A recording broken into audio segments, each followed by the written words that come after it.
Welcome to Tuesday's edition of COVID-19. Korea's daily tally is hovering on the 300 level today amid a rise in imported cases over the past 2 days. Meanwhile, residents in Japan will be able to attend Olympic Games, albeit in limited capacity. We have more on the upcoming global event later on in the program. Here first is the broader pandemic coverage with our Kwon Soa. Now, Soa, let's start with the local updates then. All right, Sunny, we're seeing an uptick in COVID-19 infections this Tuesday with 395 cases reported as of 12 a.m. And with that, we are in the 300s for the second straight day. And the total number in Korea with that now stands at 151,901 with 2,006 COVID-19 related deaths. Now, if we break down Tuesday's caseload by domestic transmissions and imported cases, we're seeing 44 infections from abroad, and 29 of those were detected at the nation's air or seaports, the other 15 among people in quarantine. Now, by country, 21 cases were from Indonesia, followed by 5 from Russia and 4 from the Philippines, as well as cases from a dozen other countries.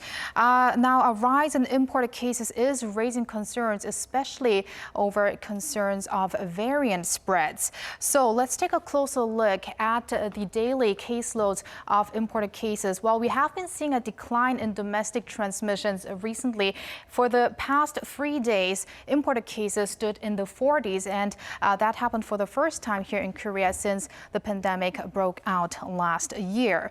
And onto our map, here we are seeing the total caseload of infections when it comes to domestic cases as well as imported cases that were detected within the community. The capital Seoul, the only place with triple-digit figures, followed by 92 infections in Gyeonggi-do province. And recent studies, meanwhile, show reduced vaccine efficacy against the Delta variant, but still existing vaccines do help in reducing serious illness as well as COVID-19 related deaths. And in Korea, we've now got over 15 million people who received at least one shot of COVID-19 vaccine and more than 4.1 million who are fully vaccinated. Right, so, and as I mentioned at the start, to tell us a bit more about the decision to allow spectators at Olympic stadiums. Well, Sunny, according to the latest decision made by Japanese officials as well as the International Olympic Committee, up to 50% of seats can be filled at venues, and that would be a maximum of 10,000 spectators. This contradicts many health experts' recommendations, and the World Health Organization is slated to make an assessment later this week. Now, speaking of the WHO, a plan to help vaccine manufacturing in South Africa has been unveiled on Monday local time at the UN headquarters, at the WHO headquarters, of course, and to broaden the access to vaccines in Africa. Let's take a listen. Today, I'm delighted to announce that WHO is in discussions with a consortium of companies and institutions to establish a technology transfer hub in South Africa. The consortium involves a company called African Biologics and Vaccines, which will act as the hub both by manufacturing mRNA vaccines itself and by providing training to a second manufacturer called BioVac. A brief look at some numbers abroad. We've got Indonesia here, which has just surpassed 2 million cases in total. If you remember, this Monday, we had over 20 imported cases from Indonesia. And on Monday local time, this country has hit a record high of over 14,500 cases reported in just a day. And the total number of infections around the world stands at 179.5 million. Those are the updates I have for now. I'll see you back after the government briefing. Sunny? All right, so thank you for now. Right, meanwhile, public response here to the planned ease in COVID-19 related restrictions has been mixed. Now, for more on this response and other related news, I have our Kim Sung-min here in the studio with me. Welcome, Sung-min. Good to be with you, Sunny. Right, so Sung-min, let's begin with the public sentiment, the new framework, that is, of relaxed restrictions. Sure, Sunny. By now, we have a pretty good idea on what to expect following the government announcement on Sunday.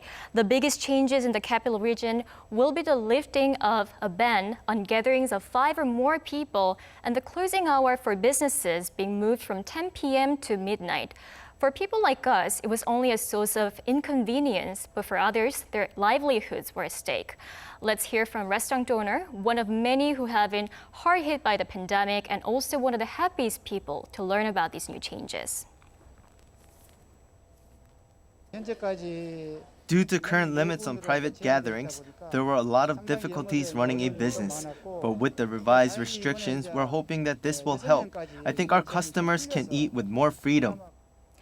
But others like this bar owner felt uneasy about easing of restrictions, even though expect to see a jump in sales.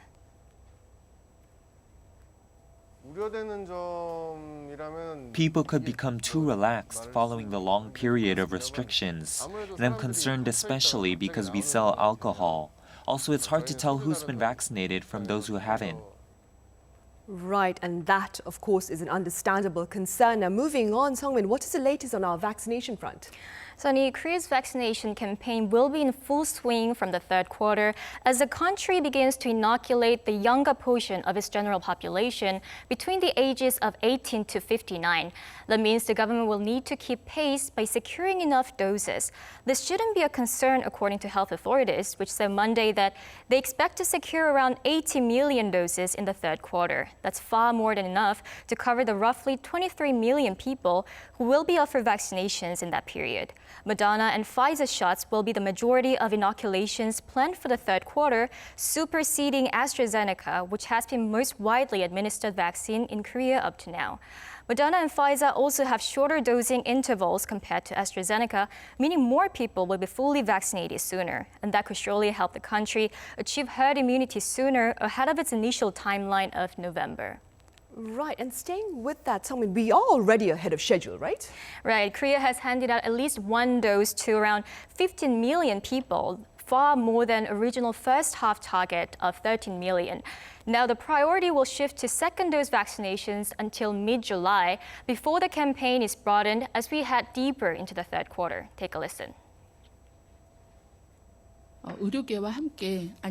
We will form a civil committee in cooperation with the medical sector to address the issue of improperly administered vaccines. We will also strengthen our training of staff at vaccination centers to handle the storage and distribution of more diverse vaccines in order to prepare for our inoculation campaign in the third quarter. Right, and on a more concerning note, I understand authorities have acknowledged their first COVID-19 vaccine-induced fatality, Sungmin. Right, Sunny. On Monday, the government reported the country's first post-inoculation death with a direct causal link to vaccines. A man in his 30s died last week after getting the AstraZeneca vaccine, and health authorities say his death was caused by thrombosis with thrombocytopenia syndrome, or TTS, triggered by the vaccine. If a severe uncontrollable headache occurs, even after taking painkillers, and if this is accompanied by vomiting or neurological symptoms such as blurred vision, you should suspect TTS. There could be other symptoms requiring medical attention, including shortness of breath, abdominal pain, along with leg and arm swelling. Apart from the death, causal links to the vaccines have been established in 72 cases anaphylaxis and 3 cases of serious illnesses so far to date. I see. And hopefully we'll have far fewer in the future. All right, Sungmin, thank you very much for the coverage. Thank you. Right, it's time now for the regular briefing on the COVID-19 situation here in Korea for this Tuesday. We'll come back to you afterwards.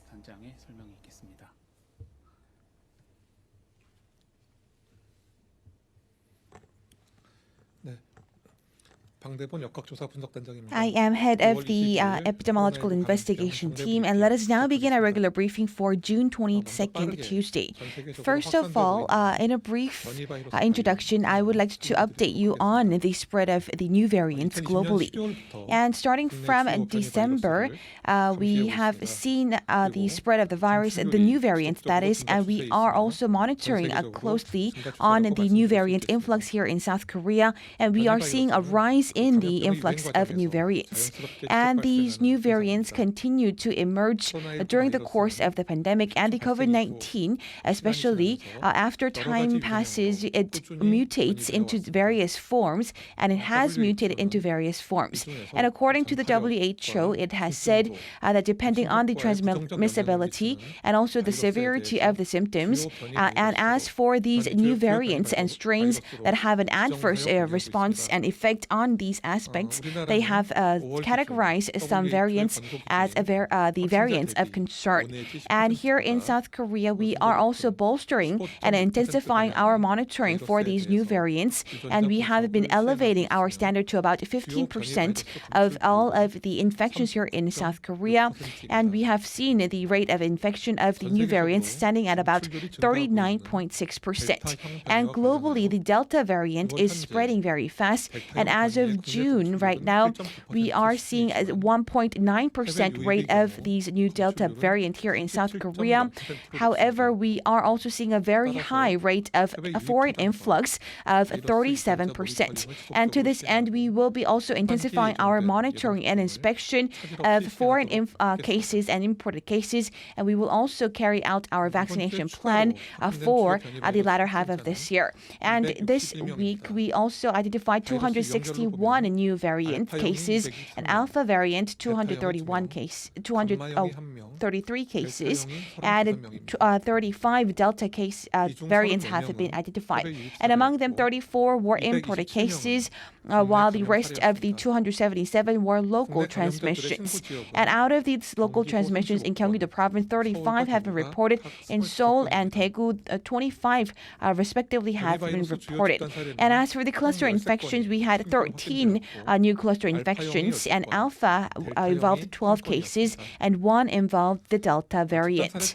And as for these new cluster infections, 39 people have been infected, and on total of 200 people have been infected, and by average, one cluster infection infected about 21 people on average. And also starting from the 4th of May, we have 20 rounds of the special flights from India, and we have about 3,303 people, the Korean nationals returning from India, and we also see that 19 of them have been infected with the new variant. And also including these new variants, we are also seeing a change in the genetic sequencing of these virus cases, and here are also some updates. And here we have the team leader of these virus inspection, and we will be briefing you on the change of the genetic sequencing. And we also are looking at the clades of the COVID-19 virus. And so far until now, here in South Korea, the major clade, the dominant trait was S clade, and also it moved to the V strain, and also after the April, it also moved from a GH strain to G strain. And right now, as of May, until now, we are seeing the G as the dominant strain here in South Korea. And also, under a larger cluster, and also we see the Alpha and the Delta as a GH, and the Delta is seen as the G clade. However, here in South Korea, the G clade Delta strain is very low. And as for the G clade, we also see 3 special infections that we are seeing about 39%, and among them, the WHO concerns of the variants of concerns. Aside from these other variants, we also have some other new variants that are also identified. However, they are not clustered under these new variants of concern. So we are conducting further analysis. And next, we also have some updates of the breakthrough cases here in South Korea. As of 17th of June, we also saw those among those people who have been vaccinated. We also saw a total of 31 suspected cases of the breakthrough cases, and 20 have been receiving the Pfizer, and 11 have received AstraZeneca vaccines. And also, compared to global rates of these breakthrough cases, we have a very low case. And we have 20 women and 11 men. And by age group, 12 people were aged over the age of 80. And by region, Gyeonggi-do province have 15, and 5 were reported in Seoul, and 3 in Daegu, and Busan and Daegu, 3 respectively, and Chungnam and Gyeongnam area, 1 respectively. And our epidemiological investigation sees that 11 have been confirmed as the breakthrough cases, and so far they did not have any fatalities or critically ill patients, and there were also no further cluster infections. And we believe that these breakthrough cases can break out through all types of people that have received any types of vaccinations. And however, we are also seeing the effects of the vaccines reducing the infection rate, and we believe that the validity and the efficacy of the rate continues. And ahead of the large-scale vaccination rollout in the second half of this year, until the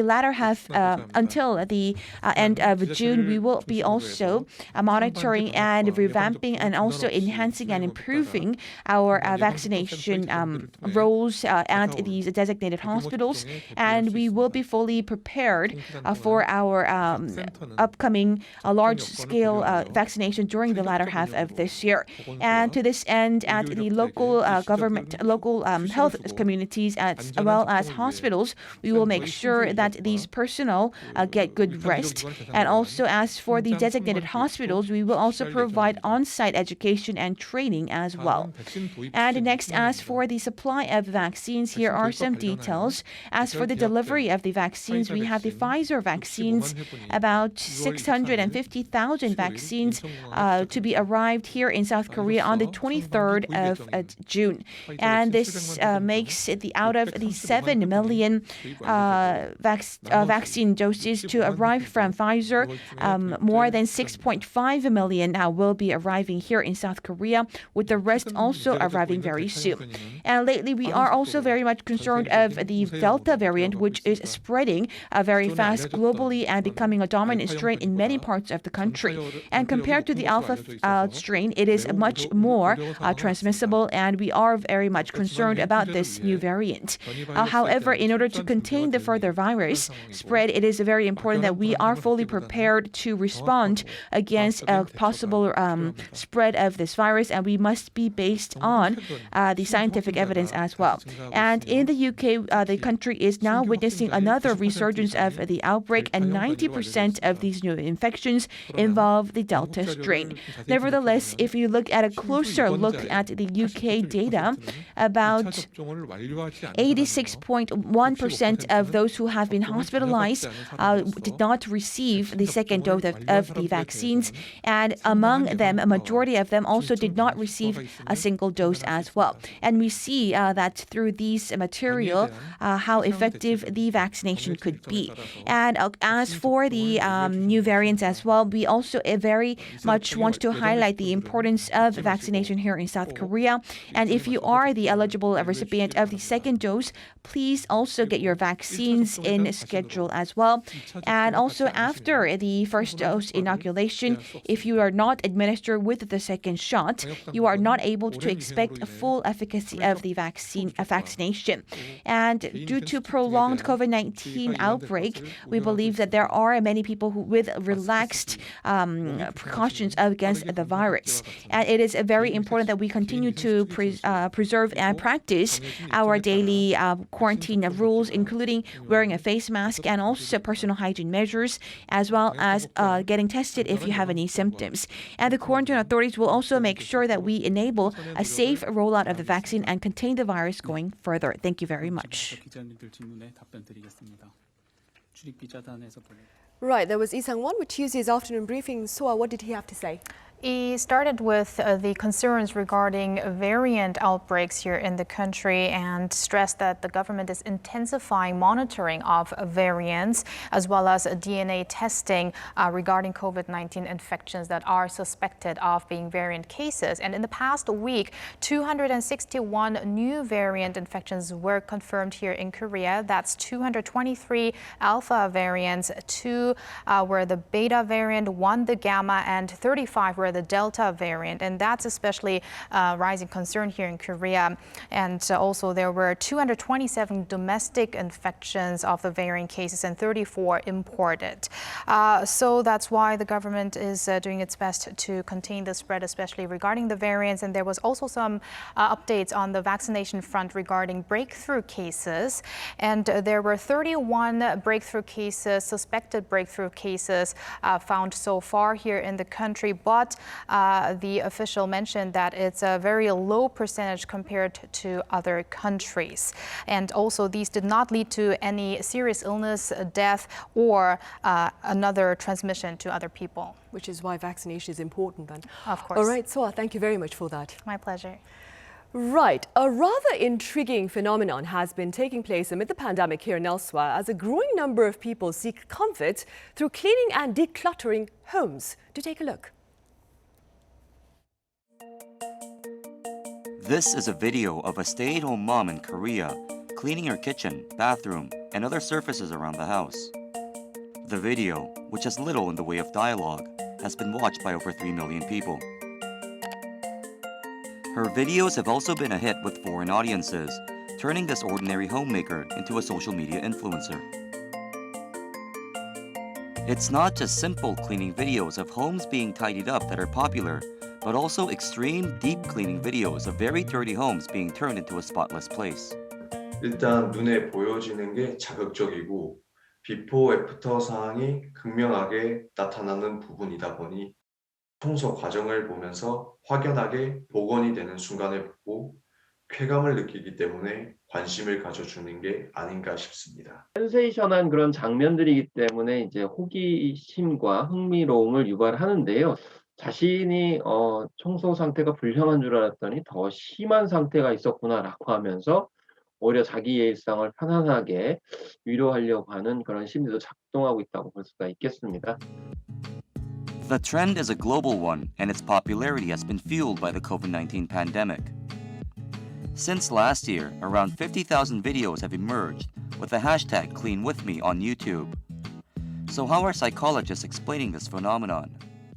Now, what's really interesting is that it doesn't really matter if the space is ours, that we enjoy watching other people being in those types of spaces. We enjoy seeing them clean. When we see someone transform a space from chaos to order, that's even more satisfying because we're really aware of that change. Amid the COVID-19 pandemic, people are thinking more about personal hygiene and cleanliness in general. This is seen to be the main driver behind the popularity of cleaning videos, coupled with a longer time being spent at home. Hey everyone, it's Steph. I'm the Secret Slob. Welcome back to my channel. Steph is an ordinary stay-at-home mother who lives in Canada, and her cleaning videos have been a hit on YouTube. And now she is followed by more than 100,000 subscribers. There was so much stress during pandemic and with lockdown, and I felt like this was something that kind of kept me steady, kept me going through, and kind of made it feel like life was still normal. I do think there was a lot of people that found me because of the pandemic, because they were home and stuck inside their house and felt like it was a mess and they needed to learn how to, get some cleaning done and needed some motivation. And if that's how they found me, and they found me at a time when they needed me, then that was great. Many viewers don't just stop at liking these videos, but use them as motivation to clean up their own messy homes. This growing trend has also led to a boom in the sale of cleaning products as well, when compared to pre-pandemic figures. Also, more people are now picking up books that offer tips on how to clean and organize. Studies also show that cleaning and tidying up can also have stress-relieving properties. Research in the UK showed a 20% reduction in stress levels in people who regularly clean their homes for at least 20 minutes a week. Well, there are so many things during this time that have been out of our control. So by taking the simple step of cleaning up after ourselves and spending just a few minutes a day putting things in order, that can really send our brains a different message about ourselves that we're still able to take care of things. Cleaning was long regarded as a chore, but our newfound love for keeping our homes nice and tidy may be here to stay amid the pandemic.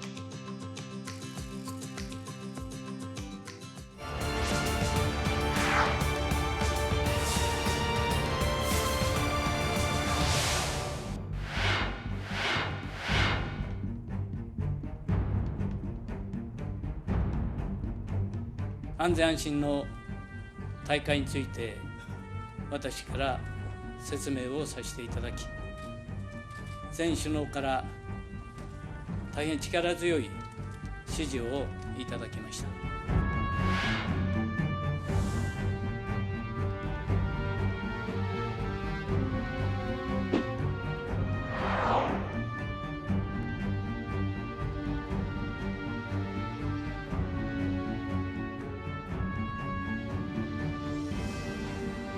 まずは国民の皆様方の健康命が大切でございますので、当然いついかなる時にでも必要があれば緊急事態措置も含めて対応するということだと思います。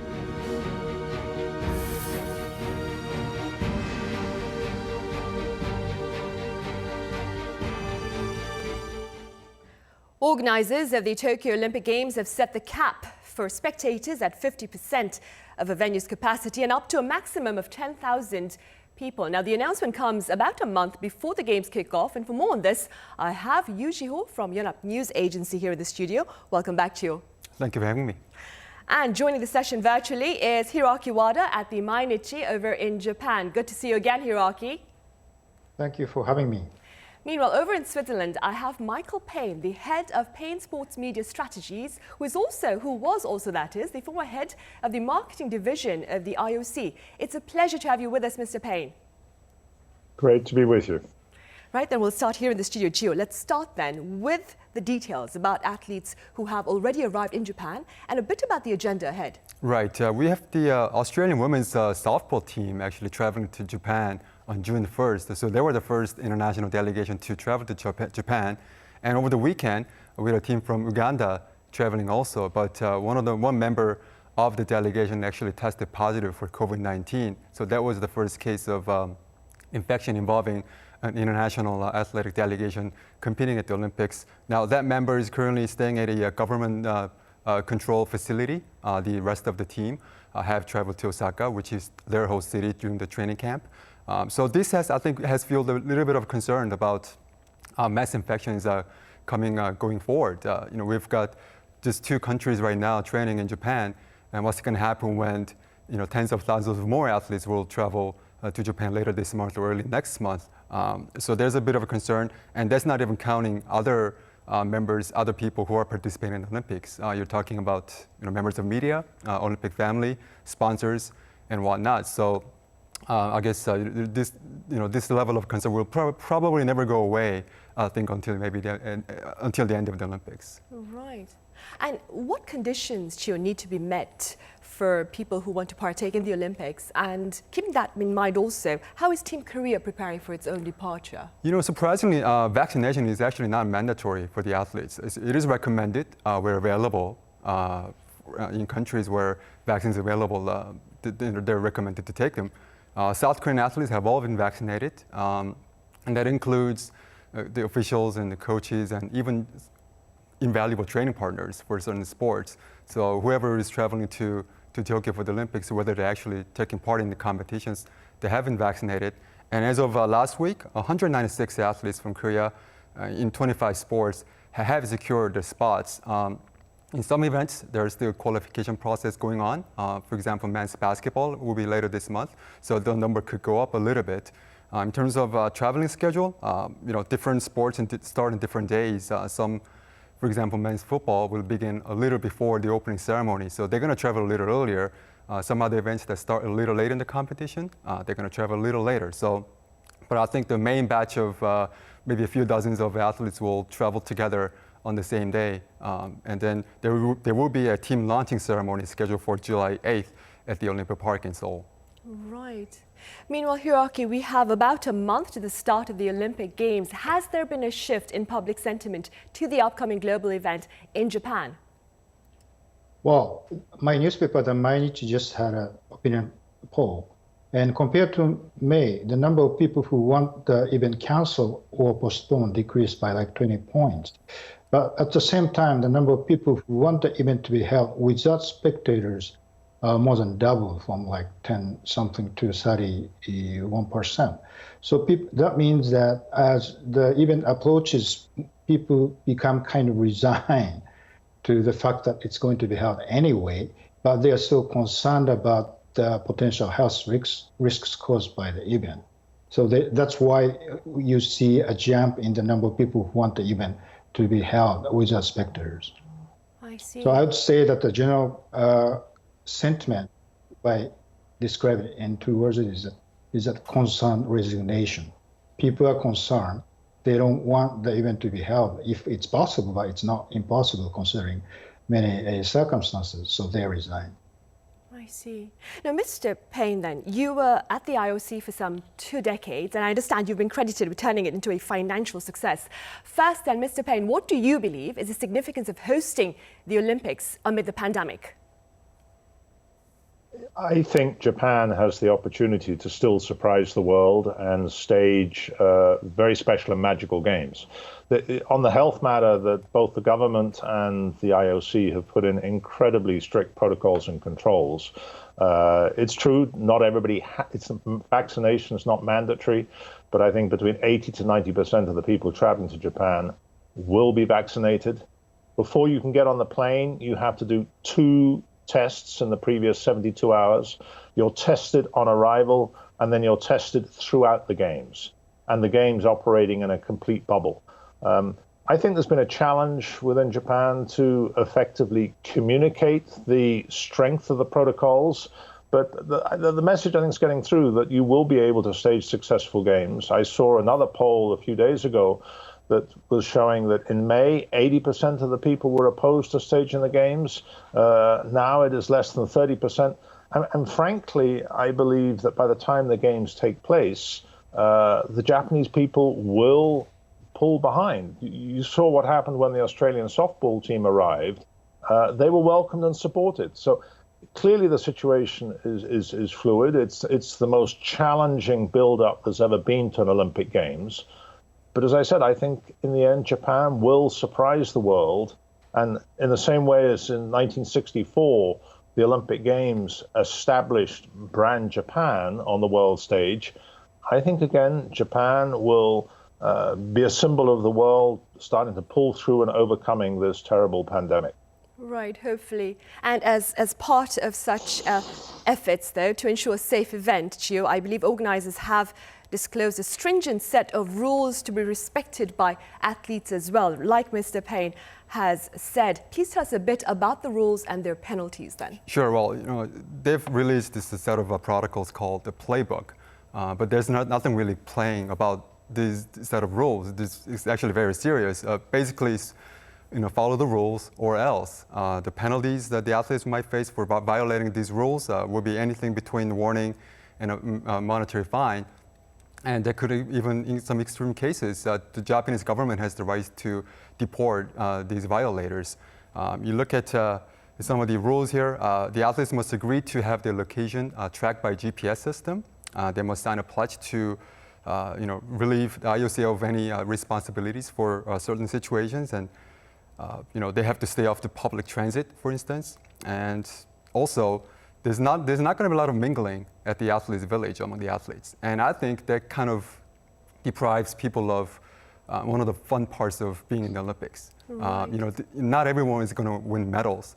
And this is sort of their participation prize, if you will, for a lot of athletes going to the Olympics after their competition is done, trying to sort of hang out and mingle with athletes from other sports from their countries or athletes from other countries in their villages. And there's not going to be a lot of socializing this time for obvious reasons. And they do have to leave the country I think within 24 hours of the end of their competition. So not a lot of sightseeing there, not a lot of watching different sports, just to soak up the Olympic experience. But it comes with the territory. We're trying to have the Olympics during the pandemic, and they're trying to make sure the athletes will follow the rules, and so that everybody will be safe at the end of the day. Right, and staying with that, organizers Hiraki, they have pledged to create an Olympic bubble by completely cutting off all direct contact between Olympic-related people and the Japanese public. What has been the response to this initiative there? Well, actually, they've already doing some bubble system for other international sporting events like soccer or volleyball. And as far as I know from reports, the enforcement has been pretty strict. But still, there are some people who got found infections, but there's no report so far of those players' cases spreading to ordinary people in Japan. But at the same time, as my colleague at Yonhap mentioned, new arrivals sometimes come with new infections, like the case of the Ugandan delegation. And out of the 9 people who came with an infected person, 8 went on to their camping site. They did clear additional tests, but there was no determination whether how close they were with the infected person inside the aircraft, something like that. So there's some concern about the procedure. And it's true that the government and the organizers are saying that they will do their best to try to detach the athletes and other associated people from the general public, but we have to see. And there are some reports about plans for athletes and other people to use Uber Eats service so that they don't have to eat inside the big canteen now we are seeing on the screen, with less possibility of getting infected. But that means that there are going to be some people getting in, some kind of contact with the athletes and the delegates, and also there are some discussions, obviously, by the organizers of allowing spectators to have some alcoholic beverages at some venues, even within limited time. I don't really think it's a good idea, and probably experts would agree with me because they are telling the government that probably the best option is to have the games without the funds. So again, I mean, we don't really have the Olympic bubble, being implemented yet. So we have to wait and see how airtight the system would be as claimed by the organizers and the government. Right. And moving on then, Mr. Payne, what can you tell us about the estimated revenues from the Olympic Games for Japan and for the IOC, given the odds against them? Well, most of the revenue is already locked up and in contract, and heaven forbid the games were not to take place as insured.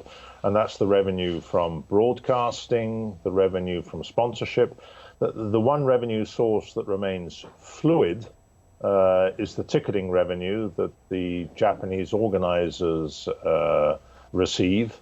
The decision to accept up to 50% capacity clearly helps to contribute to that revenue source. But there will be a gap in the budget for the Japanese organizers. But they've already done the major investment, all of the building, the capital, and the focus here is to try and ensure you can stage these safe and successful, safe and secure games.